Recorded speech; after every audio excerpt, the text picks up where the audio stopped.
उसने बताया कहानी उसकी बताते वक्त कि मैंने कन्वर्जन किया, यानी वो हिंदू से मुस्लिम बनी, फिर उसने उसके साथ निकाह किया।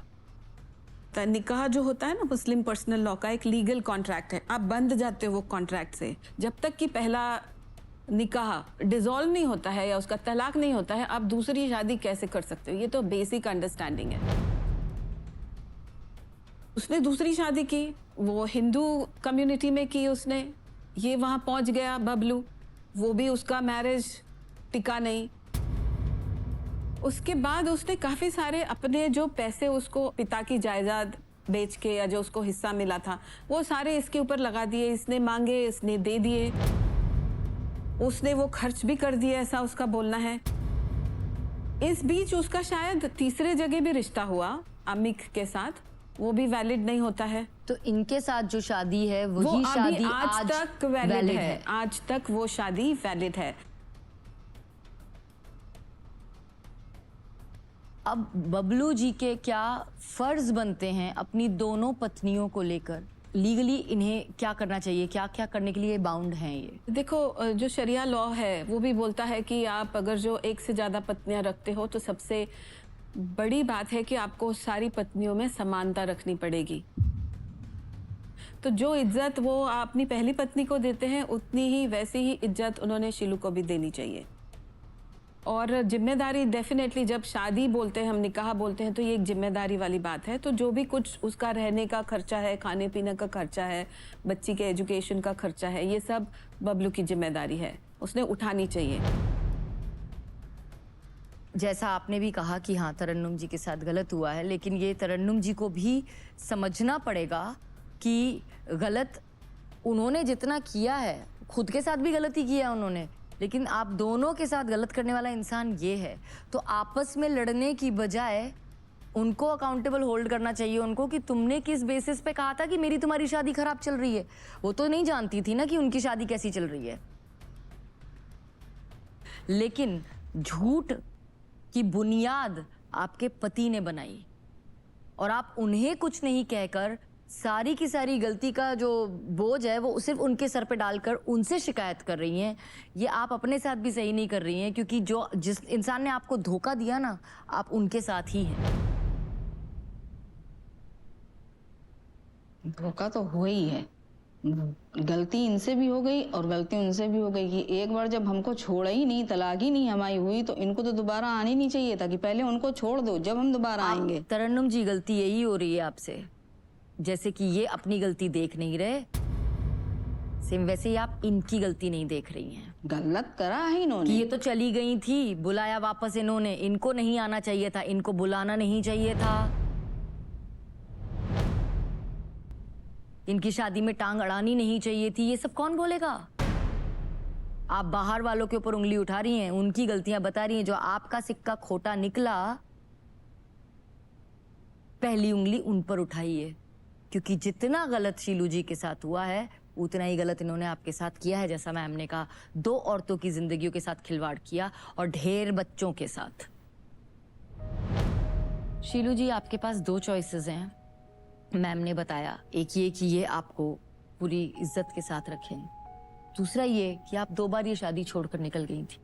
आप इस शादी में रहना भी चाहती हैं कि नहीं, क्योंकि जिस तरह से ये आपको रख रहे हैं, क्योंकि मुझे नहीं पता ये कितने सम्मान के साथ आपको रख पाएंगे, लेकिन आप अपने जीवन के साथ चाहती क्या हैं वो बताइए, क्योंकि आप इनके साथ इतने सालों से रह रही हैं और आपको पता है कि इन्होंने आपको किस तरह से रखा है।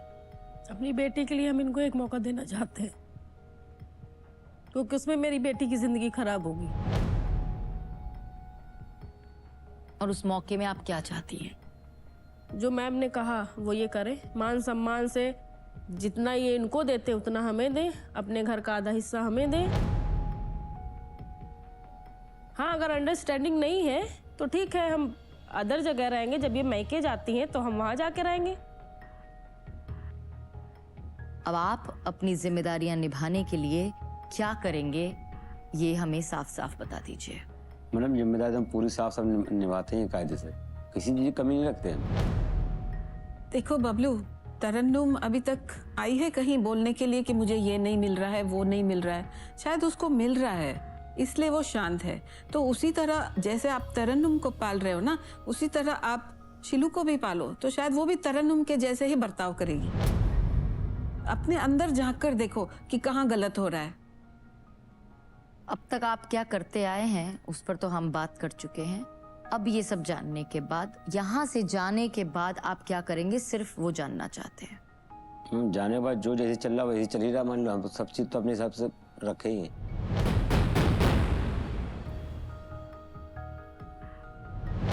भाई कोई मान सम्मान सभी दे रहे हैं, कैसे देना चाहिए? घूमने के लिए मतलब कोई बदलाव आपके अंदर आया ही नहीं है। मुझे नहीं पता हम क्या उम्मीद कर सकते हैं कि कुछ बदलेगा, क्योंकि जैसा चल रहा है वैसे ही चलेगा ये कह रहे हैं। तो जैसा चल रहा है वो तो हम सब ने देख ही लिया। ये सुनने के बाद क्या करेंगी आप? मैम लास्ट ये है, जो इन्होंने मेरा लिया है वो सारा हमें वापस दें, अपनी बेटी का खर्च उठाएं, मेरा मेंटेनेंस दें, ये जो करना चाहते हैं करें। अब बोलिए। और ये रिटर्न में ये दोनों लिख के दें।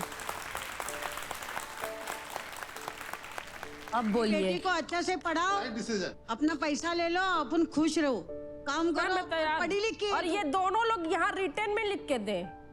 तू पढ़ी लिखी है, ऐसी नहीं है मैं अनपढ़ कर लूंगी। बोलिए। ठीक है, इनका जो पैसा होगा, मतलब जो भी सामान है इनका, तो सब बेच बाच के उनको दे देंगे। मेरा ही सामान बेच के हमको क्या देंगे? अच्छा, पैसा उसी तो सारा खरीदा गया है, जेवर तुमने बनाया, जमीन मतलब तुमने इन्होंने बनाई। मेरी लाइफ का पूरा सत्यानाश कर दिया, मेरे बच्चे इधर उधर कर दिए। वो एहसास इनको नहीं है, ये मेरा ही बेच के सब कुछ हम ही को ये देंगे। अच्छा, वैसे ही पैसे जब जमीन खरीदी उसको बेच के देंगे? 13 लाख हम थोड़ी ले रहे मेरे हैं। आगे भी मैम लड़की है, मुझे उसके बारे में भी सोचना है। वो मैं कैसे करूंगी? शीलू जी, आप ये जो भी कार्रवाई है पैसे की, आप चाहें तो आप कानूनी तौर पर इसकी लड़ाई लड़ सकती हैं, और उसके लिए हमारी टीम और मैम हैं वो आपको बाद में सजेशंस भी दे देंगे कि आप कहाँ क्या करना चाहिए। पर मैं आपसे पूछना चाहती हूँ कि आपने हमें कॉल किया और आप यहाँ आई, आप जो भी उम्मीद लेकर आई थी, क्या वो उम्मीद पूरी हुई और क्या आपको सही रास्ता मिला? जी मैम, बिल्कुल। जो बात आज तक कभी हम किसी से नहीं कह पाए, हमने दिल खोल के सारी बात कही, और हम एक्सेप्ट करते हैं, हम यहाँ के जो भी फैसला हुआ है सही है।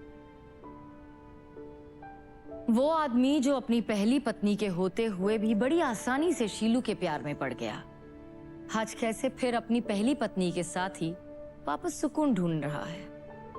और वो लड़की जो सिर्फ प्यार ढूंढने के लिए अपने घर से निकली, आज भी प्यार पाने के लिए तरस रही है, और उस आदमी से हक मांग रही है जो उसे प्यार कम एहसान ज्यादा मानता है। लड़कियों को बचपन से सिखाया जाता है कि शादी करोगी तभी तुम्हारी पहचान बनेगी। शीलू ने पहचान और सहारे की तलाश में अपनी जिंदगी में ये चुनाव एक नहीं 3 बार किया, और फिर आज भी वो उसी आदमी के प्यार की तलाश में है जिसने सच में उसे शायद कभी चाहा ही नहीं। एक बीवी, एक माँ और एक बहन बाद में बनिए, पहले खुद कुछ बनिए, क्योंकि किसी का नाम अपने नाम के साथ लग जाने से पहचान नहीं मिलती, अपना नाम खुद बनाने से मिलती है।